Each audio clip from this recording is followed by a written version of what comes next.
Assalomu alaykum hurmatli tinglovchilar. Men Urganch davlat universiteti geodeziya, kartografiya va geografiya kafedrasi o'qituvchisi Matchonov Otabek Jumanazarichman, geografiya fanlari bo'yicha falsafa doktori. Bugun sizlar bilan geografik axborot tizimlari fani bo'yicha yangi mavzuni ko'rib chiqamiz. Mavzu iqlim o'zgarishining suv havzalariga ta'sirini o'rganishda geografik axborot tizimlarining ahamiyati deb ataladi. Demak, mavzu amaliy ahamiyatga ega bo'lib, ana shu mavzu bo'yicha qilingan ishlar o'zimiz tomonidan bevosita olib borilgan tadqiqot asoslarida amalga oshirilgan. Mavzuning rejasi iqlim o'zgarishi va uning oqibatlari birinchi, ikkinchi Xorazm viloyati mamlakatimizning iqlim o'zgarishiga eng zaif qismi ekanligi, uchinchi viloyat suv havzalarini GAT yordamida tadqiq qilish usullari va to'rtinchi suv havzalari monitoringi bo'yicha gaplashamiz. Endi iqlim o'zgarishi. Iqlim o'zi nima birinchi? Iqlim ob-havoning muayyan joyiga xos bo'lgan ko'p yillik me'yoridir. Iqlim o'zgarishi esa ana shu ko'p yillik me'yorning o'zgarishi hisoblanadi. Endi iqlim o'zgarishining qanday oqibatlari bo'lishi mumkin? Demak, lavhada ko'rib turibmiz, insonlar turmush tarzini o'zgartiradi, ichimlik suvi va oziq-ovqat mahsulotlarini tanqislashtiradi. Ayrim mintaqalarda harorat xavfli darajada ko'tarilib ketishi, boshqalari esa dengiz sathining ko'tarilishi sababli yashab bo'lmas holatga kelishi mumkin bo'ladi. Ob-havodagi keskin o'zgarishlar anomal issiq, jala va bo'ronlar tez-tez bo'la boshlaydi, hayot va turmushga xavf soladi. O'zgarishlarga moslashishi qiyin bo'lgan kambag'alroq davlatlarga odamlar ko'proq aziyat chekadi. Endi hozirgi kunda iqlim o'zgarishi bilan bog'liq nimalar sodir bo'lyapti dunyoda? Qisqacha shunga to'xtalib o'tamiz. Demak, 26 avgust 2002-yil holatiga Pokistonda musson yomg'irlari to'xtamasdan toshqin yuzaga keladi va buning natijasida Sind viloyatida yog'ingarchilik o'rtacha ko'rsatkichdan 780% ga yoki 78 barobarga oshib ketadi. Bu Buyuk Britaniya maydoniga teng hududni suv bosishiga olib keladi va 33 million kishi har 7 pokistonlikdan bittasi zarar ko'radi. Bu Reuters agentligining axborotlariga ko'ra olingan. Ko'rilgan zarar dastlabki hisob-kitoblarga ko'ra 10 milliard dollardan ko'p. Toshqin 1300 dan ortiq odamning hayotiga zomin bo'lgan va muhim ekinlardan biri bo'lgan paxta hosilining 45% nobud bo'lgan. Demak, biz suratlarda ko'rib turganimiz Pokistonni suv bosgan qismlari va ularda aholini demak evakuatsiya qilinib, hozirgi kunda ko'chma nimalarda palatkalarda yashayotgan holatlarini ko'rib turibmiz. Bu bizga nimaga kerak? Bizga Pokiston bilan nima aloqamiz bor? Bizga shuni aloqasi borki, Pokiston O'zbekistonning savdo hamkorlarining ichida 5 va 7, ba'zan 5, ba'zan 7 o'rinda turadigan mamlakat hisoblanadi va O'zbekistonning 70% kartoshka mahsulotlariga bo'lgan ehtiyojini Pokiston hisobiga qoplaydi. Endi Pokistonda demak mana shu iqlim o'zgarishi ta'sirida demak suv ostida qoldi. Buyuk Britaniyaga teng bo'lgan hududi suv ostida qolgan bo'lsa, bu narsa demak nima uchun sodir bo'lganligini ko'rib chiqamiz. Demak, buni sodir bo'lishining sababi mana ko'rinib turgan tasvirlarda, demak 2022-yil avgust oyidagi tasvirlarda, demak 2021-yil avgust oyi tasviri bilan mana farqni ko'rib turibmiz. Ikkalasi ham sun'iy yo'ldosh ma'lumotdan olingan tasvirlar. Demak, bunda Pokistondagi tabiiy ofatda mamlakat shimolidagi tog'larni rekord darajada kuchli yog'ingarchilik va muzliklarning erishi sabab bo'lganligini ko'rishimiz mumkin. Xuddi shunday iqlim o'zgarishi ta'sirida Amerika Qo'shma Shtatlarida 2022-yil 28-sentyabr kuni to'fon yuz berdi. Bu to'fon demak Ian to'foni deb aytiladi va Floridada daryolarning toshishi har 500 yilda bir marta sodir bo'ladigan hodisa ekanligi aytilyapti. Bu Florida shtati byudjetiga 50 milliard dollar zarar keltirgan to'fon. Demak, mana shu rasmlarda ana shu to'fonni keltirgan xavf-xatarlarni ko'rishimiz mumkin. Keyingi tasvirimizda demak Xitoydagi bo'layotgan qurg'oqchilik ga to'xtalamiz. Demak, iqlim o'zgarishi hamma joyga ham bir xil ta'sir qilayotgani yo'q. Demak, qaysidir hududlarga yog'ingarchilik ko'p bo'layotgan bo'lsa, qaysidir hududlarda qurg'oqchilikka olib kelyapti. Masalan, biza ko'rib turganimiz Xitoyda demak qurg'oqchilik kuzatilyapti. Xitoyda qurg'oqchilik bo'lishi natijasida demak Osiyoning eng uzun daryosi bo'lgan Yansi daryosining suvi 6 metrga pasayib ketgan va 1865-yildan buyon eng past ko'rsatkich ekanligi kuzatiladi. Demak, daryo vodiysida yog'in kamaygan, doimiy muzliklar kam qolgan, havo harorati ko'tarilgan, suv bug'lanishi ortgan. 2022-yil qurg'oqchilik faqat Osiyoda emas, balki Yevropada ham sodir bo'lyapti. Yevropada ham keyingi 500 yillikdagi eng katta rekord darajadagi qurg'oqchilik kuzatilyapti. Bunda demak mamlakatda Italiya, Ispaniya, Portugaliya, Fransiya, Germaniya, Niderlandiya, Belgiya, Lyuksemburg, Ruminiya, Vengriya, Serbiya, Ukraina, Moldova, Irlandiya va Buyuk Britaniya kabi mamlakatlarda vaziyat ayniqsa qiyinligicha qolmoqda. Bu qit'a hududining 47%ga tengdir. 2022-yil dastlabki 7 oyda Yevropadagi 2295 ta yong'in sodir bo'lgan. Demak, salkam 2300 taga yaqin yong'in sodir bo'lgan va yong'inlar rekord darajada 500 ming gektar o'rmonni yonishiga sabab bo'lgan. Demak, Yevropada qurg'oqchilik shu darajaga borib yetdiki, keyingi 80 yil davomida suv ostida bo'lgan Ikkinchi jahon urushi davridagi harbiy kemalar cho'kib ketgan, cho'ktirilgan harbiy kemalar suv yuzasiga ochilib qoldi. 20 tadan ortiq harbiy kemaning ichidagi o'q-dorilarni tozalash uchun 29 million dollar mablag' sarflanishi kerak bo'lyapti. Endi iqlim o'zgarishi ta'sirini yumshatish va uni insoniyatga ta'sirini baholash va dunyo bo'yicha iqlim o'zgarishi ta'siriga moslashish, uni oldini olish uchun nima qilish kerak?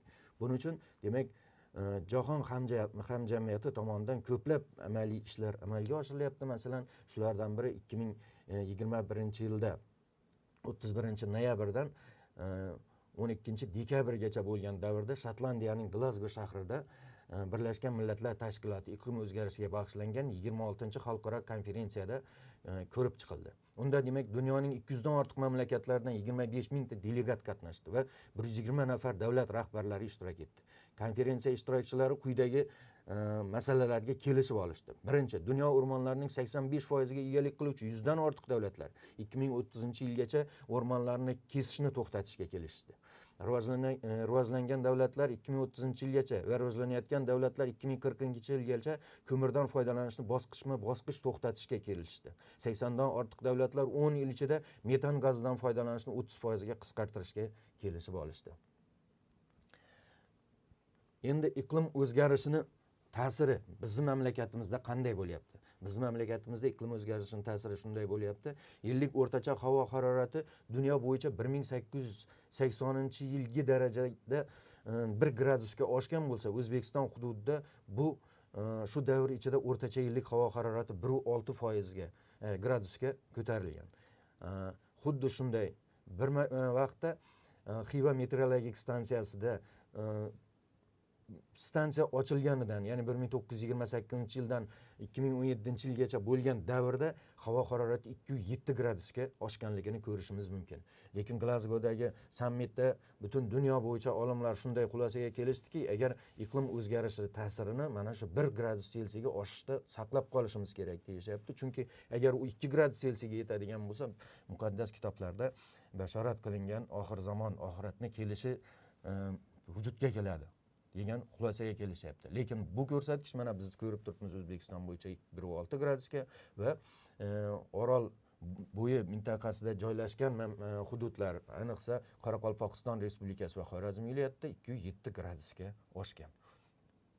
Demak, bu narsa shuni ko'rsatadiki, mamlakatimizda demak iqlim o'zgarishiga boshqa joylarga qaraganda ko'proq iqlim o'zgarishi ta'sirini, salbiy ta'siriga tushib qolgan mamlakatlar, hududlar sirasiga kiradi.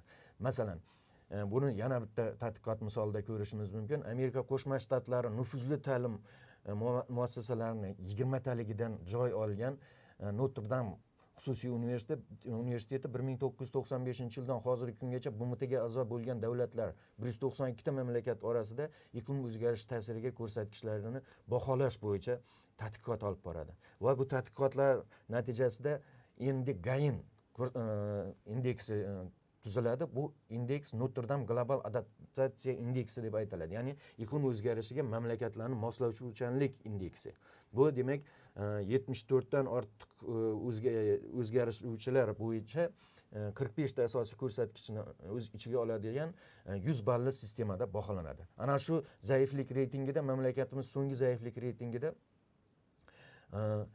46,2 ball bilan 182 ta mamlakat orasida demak 96-o'rinni egallagan holda qizil rangda tasvirlangan. Demak, mamlakatimiz ko'rishimiz mumkin, qizil rangda tasvirlanib turibdi. Mamlakatimiz qizil rangda tasvirlanib turibdi. Demak, biz endi bu umumiy ko'rsatkich bo'lib 192 ta mamlakatdan 182 tasida suv resurslari bilan ta'minlanganlik bo'yicha nimalar o'tkazilgan tadqiqotlar. Ana shu tadqiqotlar ichida mamlakatimiz O'zbekiston Respublikasi 182 ta mamlakat orasida 172-o'rinda turibdi. Bu demak, O'zbekiston Respublikasi suv resurslariga bo'lgan talabi, ya'ni suv resurslari bilan ta'minlanganlik darajasi bo'yicha iqlim o'zgarishlariga eng zaif hudud ekanligini bildiradi. Shu bilan birga mamlakatimiz o'zi O'zbekiston Respublikasi demak iqlim o'zgarishlari ta'siriga eng zaif bo'lgan, ya'ni suv resurslari bilan ta'minlanish bo'yicha 182 ta davlat ichida 172-o'rinda turgan bir paytda uni hamma joyi ham bir xil suv bilan ta'minlanmagan. Masalan, bu narsada bizani mamlakatimiz hududlari orasida eng zaif nuqtani topishimiz uchun biz tadqiqot olib bordik va mana shu tadqiqotlarda 20 ta asosiy ko'rsatkich bo'yicha, ya'ni statistika qo'mitasi tomonidan taqdim qilingan ma'lumotlar hamda yog'ingarchilik va bug'lanishlarni qo'shgan holda 100 ballik sistemada biz mamlakatimiz hududlarining iqlim o'zgarishiga moslashuvchanligini ko'rib chiqdik. Demak, mamlakatimiz hududlarining iqlim o'zgarishiga moslashuvchanligi bo'yicha eng moslashuvchan hudud bo'lib Toshkent shahri 78 ball bilan yetakchilik qildi va Toshkent viloyati 72 ball ikkinchi o'rinda turibdi. Iqlim o'zgarishi ta'siriga eng zaif hudud esa kartadan ham ko'rishimiz mumkin. Demak, kartadan ko'rinib turibdi. Xorazm viloyati bo'lib, u 40 ball bilan moslashuvchanlik indeksi bor yo'qi 40 ballni tashkil qildi. Endi suv muammolari. Demak, bizada ko'rib chiqqanimizdek O'zbekiston o'zi suv bo'yicha eng zaif nuqta ekan. Uni orasida ham Xorazm eng zaifi va bu ham suv bilan bog'liq bo'lganligi uchun biz tadqiqotlarimizni aynan suv havzalari bilan o'rganishga bag'ishladik. Chunki iqlim o'zgarishi ta'siri natijasida mamlakatimizda, ya'ni ayniqsa Xorazm viloyatida suvni tejash bo'yicha ishlar amalga oshirilyapti. Suv bilan ta'minlovchi irrigatsiya tarmoqlari betonlashtirilyapti. Dalalarni sug'orish esa tomchilab sug'orish tizimiga o'tilyapti.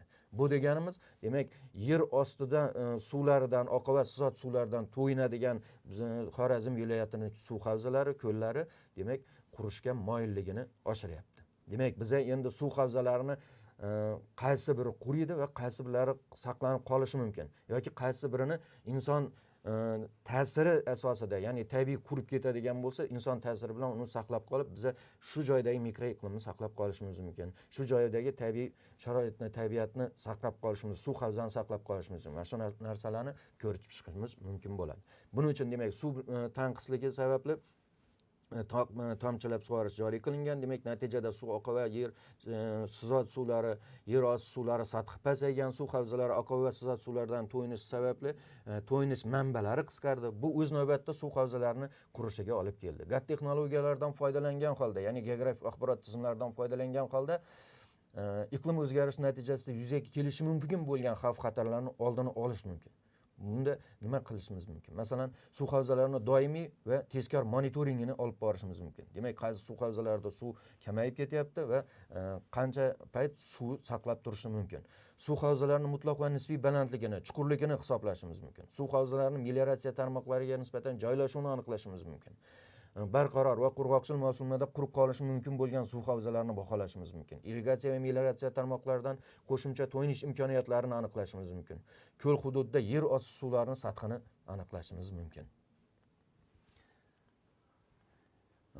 Demak, biz mana shu tadqiqotlar doirasida Xorazm viloyatida bugungi kunda mavjud bo'lgan suv havzalarini Google o'z dasturi yordamida vektorlashtirdik. Ya'ni suv havzalarini hammasini shape faylni yaratdik. Bunda demak ekranlaringizda ko'rib turibsiz, 2030 ta suv havzasi vektorlashtirildi, 2030 ta obyekt tanlab olindi va ArcGIS dasturida bularni demak Xorazm viloyati bo'yicha kartasi tuzildi. Va kartasi tuzilib, uning ma'lumotlari bazasi shakllantirildi. Bunda demak ko'rishimiz mumkin, suv havzalarining o'rtacha maydoni 0,09 km kvadrat va umumiy maydoni 186 km kvadratni yoki 18057 gektarni tashkil qildi. Endi suv havzalarini geografik axborot tizimlari yordamida qanday tahlil qilishimiz mumkin?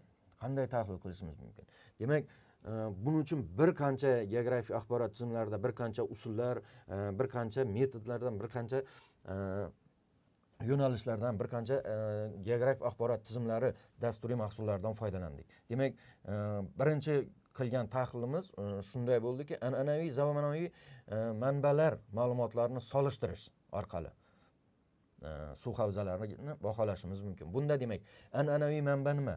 Bular demak topografik kartalar hamda ilmiy adabiyotlar. Adabiyotlardan foydalanib qaysi suv havzasi, uni maydoni, uni suv hajmi, uni chuqurligi va hokazo shular haqida ma'lumotlarni olishimiz mumkin. Endi zamonaviy manba. Demak, hozir aytganimiz Google o'z dasturi yordamida biz raqamlashtirgan suv havzalari.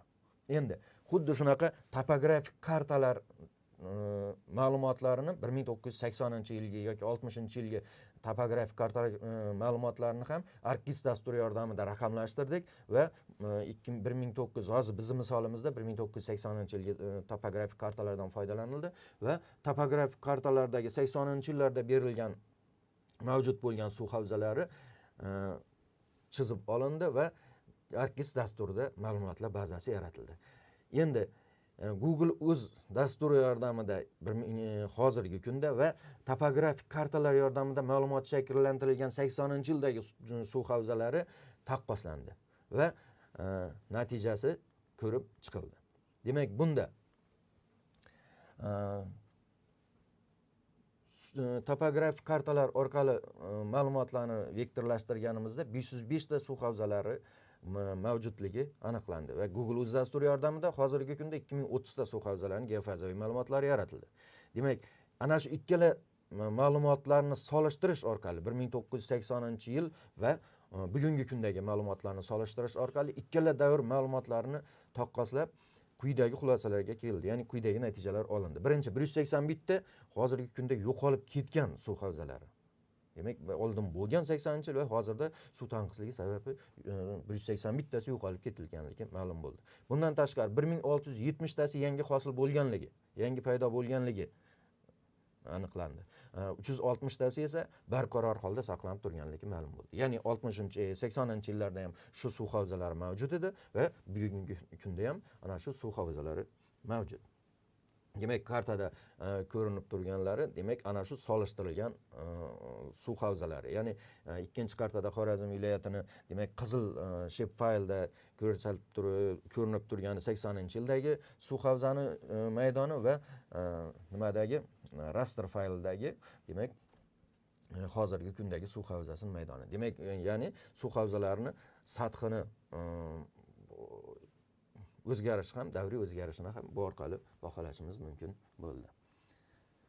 Endi suv havzalarini maydoni bo'yicha tumanlar kesimida taqsimlanishini ko'rib chiqdik. GAT asosida demak tadqiqotlar 2030 ta suv havzasini tumanlar kesimida jadvalini tuzdik. Demak, bunda suv havzalarini o'rganish oson bo'lish uchun va tahlil qilish oson bo'lish uchun 3 guruhga bo'ldik. Birinchi 1 kilometr kvadratdan, maydoni 1 kilometr kvadratdan katta bo'lganlar, bular viloyat bo'yicha jami 20 tani tashkil qildi, juda kam.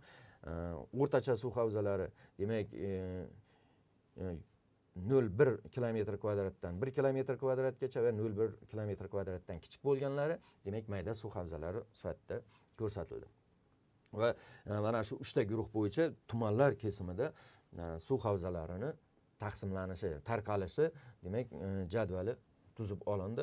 Bu nima uchun kerak? Har bir tuman bo'yicha tadqiqotlarni olib borish, har bir tumanda qanchalik suv havzasi bor va qaysi birlarini saqlab qolish, qaysi tumanga ko'proq nimaga suv havzalarini saqlab qolishga e'tibor berilishini o'rganish maqsadida tumanlar kesimida ma'lumotlari tuzildi. Endi biz mana shu tadqiqot doirasida suv havzalarini chuqurligini aniqlashimiz mumkin. Buning uchun suv havzalarini chuqurligini qanday aniqlaymiz? Biz ekraningizda ko'rib turgan sxema asosida buni chuqurligini aniqlashimiz mumkin. Bunda demak birinchi hali aytib o'tganimizdek Google o'z dasturi yordamida suv havzalarini shape faylini yaratib oldik. Uni chizib oldik va suv havzalarini maydonini TCX konverter nimasida dasturida har birini demak o'sha biz o'rganayotgan suv havzasini demak chizib olib va TCX konverterga uni nuqtalarini tashlab berdik va ana shu biz o'rganayotgan suv havzasini GPS visualizer yordamida demak uni nimalarini geografik koordinatalarini shakllantirdi va yana TCX konverterga tashlab CSV formatda saqlab oldik va uni balandlik ma'lumotlarini oldik. Balandlik ma'lumotlarini olgandan keyin u demak nima qildik? Konturi tuzildi. Xuddi shu jarayon Aster, Shatlurada topografik missiyasi, Gtopo 30, Alos Dem va Alos Palsar raqamli balandlik modellari bilan ham amalga oshirildi.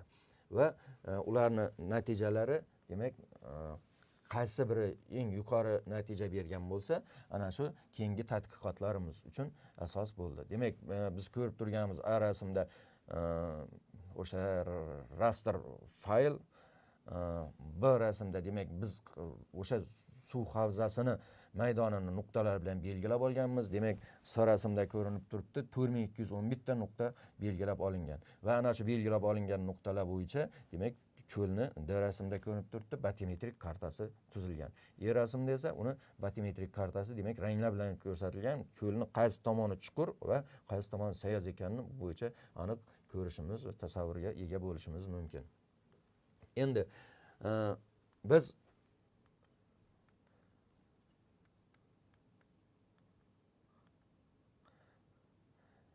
suv havzalarini demak maydonini tumanlar kesimida ko'rib chiqdik. Tumanlar kesimida ko'rib chiqdik. Bunda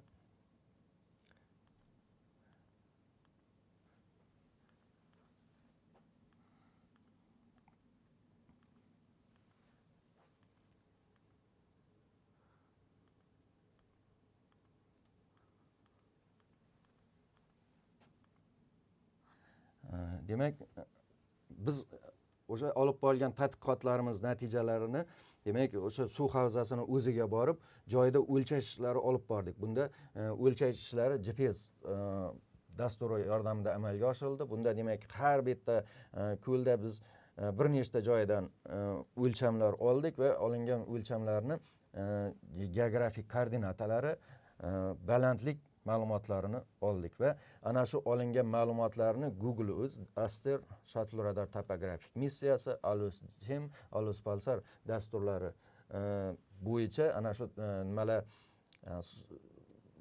shu sun'iy yo'ldosh ma'lumotlari yordamida olingan tuzilgan nimani ko'llarni batimetrik kartasi bilan demak joyida o'lchash ishlari olib borilgan o'lchash ishlari natijalarini solishtirdik. Solishtirish demak korrelyatsion tahlil natijasida amalga oshirildi. Korrelyatsion tahlil bilamiz, agar ana shu ikkita o'zgaruvchi orasidagi o'xshashlik bo'ladigan bo'lsa, birga qanchalik yaqin bo'lsa o'zgarish borligini ko'rsatadi. U birdan qanchalik uzoq bo'lsa, nolga qanchalik yaqin bo'lsa, ularning orasida bog'liqlik kamligini ko'rsatadi. Agar minus 1 ga qarab ketsa, demak ularning orasida umuman bog'liqlik yo'qligini ko'rsatadi. Demak biz faqat o'sha Olan ko'lda, bitta ko'lda emas, balki bir nechta ko'lda ana shu biz ko'rib chiqqan sun'iy yo'ldosh ma'lumotlarini bo'yicha tahlil olib bordik va olib borilgan tahlillar natijasida demak Xorazmning bir qancha hududi bo'yicha bir qancha ko'llarda shu nimalarni tahlillarni o'tkazdik va olingan natijalarni demak hali aytganimizdek korrelyatsion tahlil natijasida tahlil qildik. Bunda demak ko'rib turganimizdek shuttle radar topografik missiyasi birinchi rasmda 789 ko'rsatkich bilan birga yaqin, eng yaqin ko'rsatkichni shuttle radar topografik missiyasi berdi. Demak, boshqa barcha suv havzalarida shu sababli tadqiqot o'tkazishda shuttle radar topografik missiyasi nimasidan geofazaviy ma'lumotlardan foydalanildi. Endi suv havzalarida bundan tashqari suv havzalarida demak melioratsiya tarmoqlariga nisbatan joylashish ham tahlil qilindi. Melioratsiya tarmoqlariga nisbatan joylashishi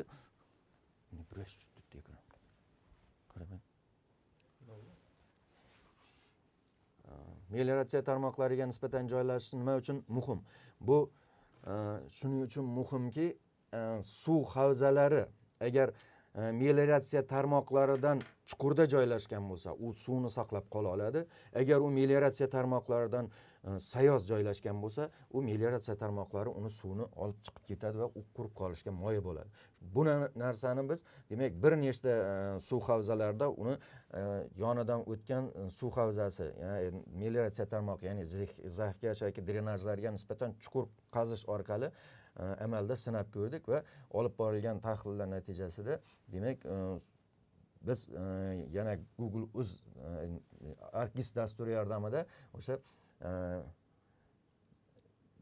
shuttle radar topografik missiyasi ma'lumotlaridan foydalangan holda kollektor drenajlarga nisbatan ularni chuqurligini o'lchadik va demak biz bu bo'yicha tahlil qilganimizda asosan ilmiy adabiyotlarni o'rganganimizda suv havzalariga 150 metrgacha bo'lgan masofada joylashgan melioratsiya tarmoqlari unga ta'sir qilishini aniq bo'ldi va ana shu 150 metrgacha masofada bo'lgan suv havzalarini tahlil qildik. Bunda demak 2030 ta suv havzasidan bor yo'q 717 tasi nimadan melioratsiya tarmoqidan 150 metr masofada joylashganligi ma'lum bo'ldi va ana shu 717 tasidan 235 tasi bor yo'q 235 tasi melioratsiya tarmoqidan chuqur joylashganligi, 46 tasi ulardan sayoz joylashganligi va 436 tasi ular bilan bir xil nimada sathda joylashganligi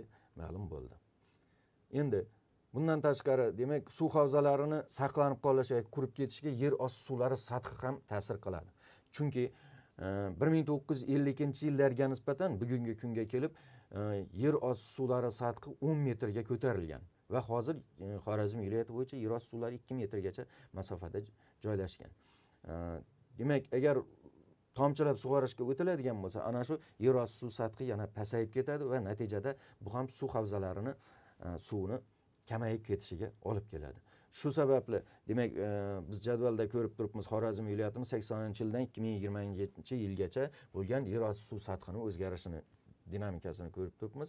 Demak, bu bo'yicha olib borilgan tahlillarda, ya'ni biz tahlil uchun foydalanganimiz ZEF UNESCO loyihasini ma'lumotlardan foydalandik. Bu demak bir necha yil davomida Xorazm viloyatida bir qancha butun Xorazm hududi bo'yicha bir qancha quduqlardan yer osti suv sathini o'lchab o'rganib kelayotgan nima hisoblanadi. Demak, ana shu ma'lumotlar asosida ArcGIS dasturi yordamida tahlil qilganimizda 2 metrgacha bo'lgan chuqurlikda yer osti suv 2 metrgacha bo'lgan hududda joylashgan, zonalarda joylashgan suv havzalari o'rtacha maydoni 0,16 kilometr kvadratni va umumiy maydoni 131,2 kilometr kvadratni tashkil qilgan. 820 tasi demak 2 metrgacha bo'lgan sathda joylashganligi ma'lum bo'ldi va demak xaritada aynan shu suv havzalari ko'rsatilgan. Endi suv havzalari qurib ketish xavfi ostida bo'ladigan bo'lsa, ularni inson ta'siri bilan saqlab qolishga harakat qilishga uchun nima qilishimiz kerak? Buning uchun demak qo'shimcha to'yinish manbalarini aniqlashimiz kerak bo'ldi. Qo'shimcha to'yinish manbalari esa irrigatsiya va kollektor drenaj tarmoqlari hisoblanadi. Demak, ular bilan kesishgan yoki ular kesib o'tgan yoki bo'lmasa unga muayyan bir masofada joylashgan suv havzalarini aniqlash kerak bo'ldi. Demak, bunda biz tahlil olib bordik. Mutaxassislardan so'rovnoma o'tkazganimizda mutaxassislarning 70% dan ko'pi demak 50 metrgacha bo'lgan masofa eng maqbul masofa deb tanladi. Demak, ana shu bo'yicha biz yana geografik axborot tizimlari yordamida, ArcGIS va QGIS dasturlari yordamida ana shu suv havzalariga va irrigatsiya tarmoqlari orasidagi 50 metrgacha bo'lgan masofadagi nimalarni tahlil qildik. Bunda demak tadqiqot natijasida melioratsiya tarmoqlariga 50 metr masofada joylashgan suv havzalari 494 tani tashkil qildi. Ularning o'rtacha maydoni 0,24 kilometr kvadrat, umumiy maydoni esa 117,1 kilometr kvadratga teng ekanligi aniqlandi. Irrigatsiya tarmoqlarining 256 ta 50 metr masofadagi joylashganlari 256 ta bo'lib, o'rtacha maydoni 0,17 va umumiy maydoni 43,1 kilometrni tashkil qildi. Demak, bizani suv havzalarini qo'shimcha to'yinish uchun asosiy manba bo'ladigan narsamiz bu demak melioratsiya tarmoqlari ekanligi ma'lum bo'ldi.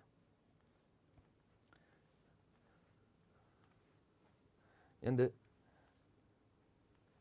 Xorazm viloyatida kelajakda melioratsiya tarmoqlari hisobiga to'yintirish imkoni mavjud bo'lgan suv havzalarini demak tumanlar kesimida biz nimasini jadvalini tuzdik. Jadval bilan tanishishingiz va shu bo'yicha demak qaysi suv havzalari melioratsiya tarmoqlaridan to'yinish imkoniyatiga ega ekanligini ko'rib chiqishimiz mumkin. Bular demak GIS dasturlarida ma'lumotlar bazasi yordamida bu ko'llar haqida ma'lumot olishingiz mumkin bo'ladi. Endi iqlim o'zgarishi sharoitida Xorazm viloyat suv havzalarida GAT texnologiyalari yordamida suv havzalarini monitoring qilishimiz mumkin.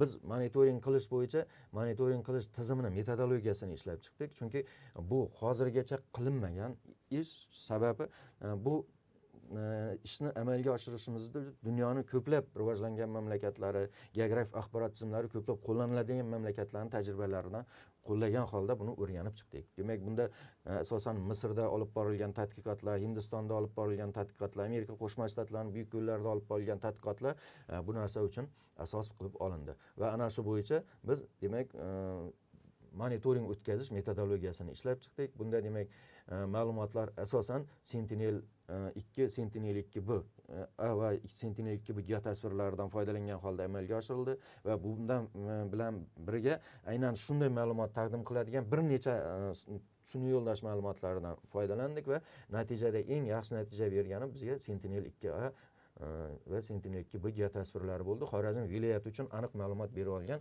geotasvirlar shular ekanligi tasdiqlandi. Demak, geotasvirlar demak sinflashtirildi.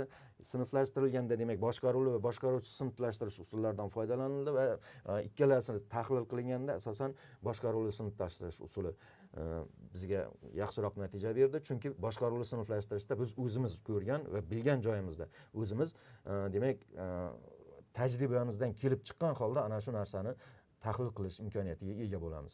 Keyin buni yana qayta sinflashtirdik va raster ma'lumotlarini vektor ma'lumotlarga, ya'ni vektor o'lchamga o'tkazib oldik va suv havzalarini joylashishi bo'yicha saralash o'tkazdik.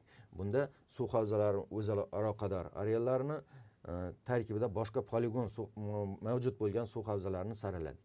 Ya'ni birinchi biz qilgan ishimiz suv havzalarini biz chizib olgan Google Uz dasturi yordamida chizib olgan suv havzalarimiz bilan ustma-ust tushgan suvli poligonlarni tahlil qildik.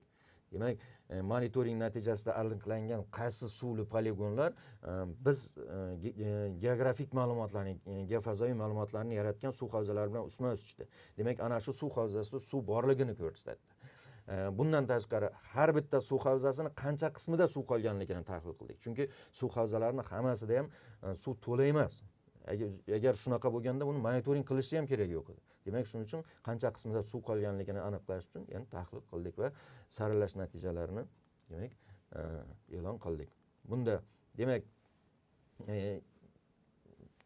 tasvirda ko'rinib turibdi, geotasvirlarni qaysi davrini geotasvirdan foydalanish kerakligini ko'rdik.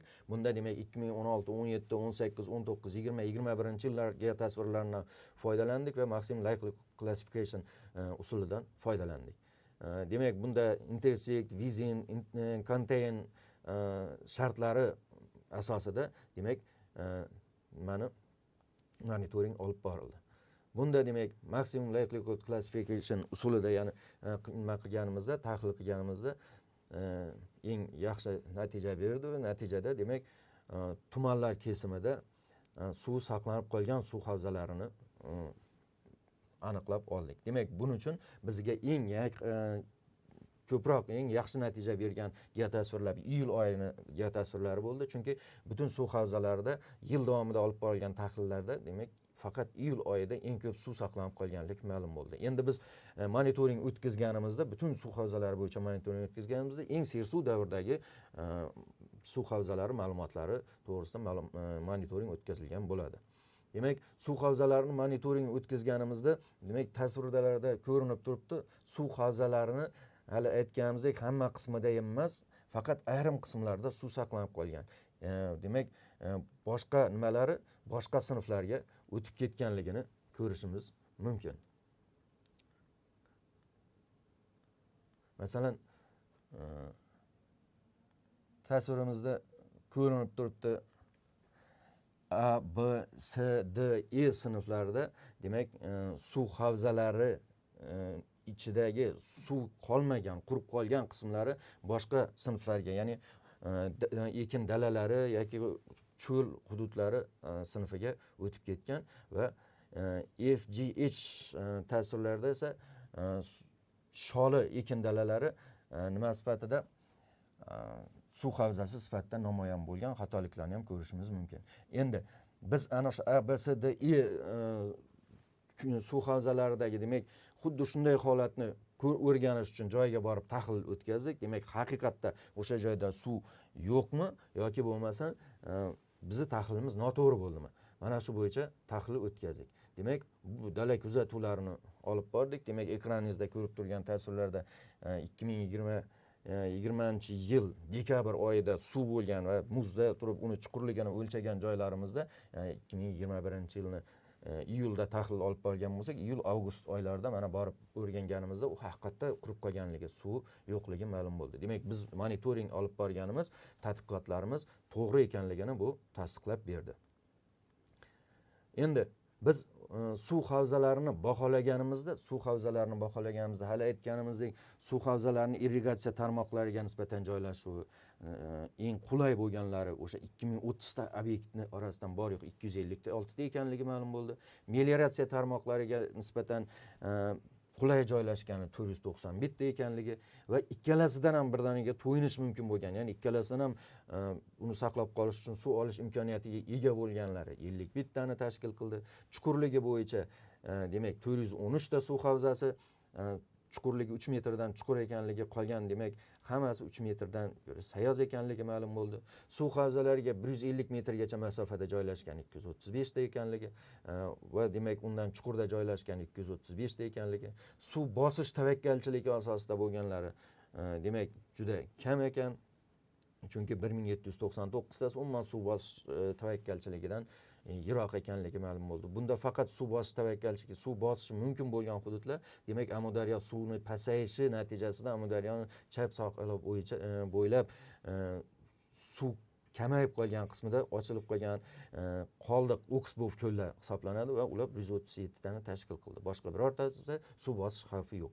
Yer osti suvlarigacha bo'lgan masofa, demak 2 metrgacha bo'lgan nimadagilar suv havzalari qulay joylashgan 820 ta ekanligi, eng ko'proq ekanligi ma'lum bo'ldi. 1980 va 21-yilda mobaynida mavjud bo'lgan, ya'ni saqlanib qolganlar 360 ta, monitoring natijasida aniqlangan suv saqlanib qolgan suv havzalari 1266 ta ekanligi ma'lum bo'ldi. Iqlim o'zgarish ta'siriga moslashish imkoniyatiga ega bo'lgan suv havzalari, demak, bor yo'q biz o'sha ko'rib chiqqan 9 ta ko'rsatkich bo'yicha hamma ko'rsatkichlarga javob bera oladigan suv havzalari, demak, eng yirik suv havzalari bor yo'q 14 tasi, 20 tadan 14 tasi 85-8 kilometr kvadrat, o'rtacha suv havzalaridan 31 tasi, mayda suv havzalarining bor yo'q 13 tasi nimalarga biza ko'rib chiqqan mezonlarga javob berishi ma'lum bo'ldi. Demak, xulosa qilib aytadigan bo'lsak, yirik suv havzalarining 14 tasi 40 yil davomida saqlanib qolgan, chuqurligi 2 metrdan ortiq, melioratsiya tarmoqlariga sathiga nisbatan chuqur, irrigatsiya melioratsiya tarmoqlaridan to'yinish imkoniyatiga ega, o'rtacha suv havzalarining 109 tasi yoki 78% kichik suv havzalarining 1809 tasi yoki 99.3% biz tahlil qilgan tabiiy geografik mezonlarga javob bermasligi aniqlandi.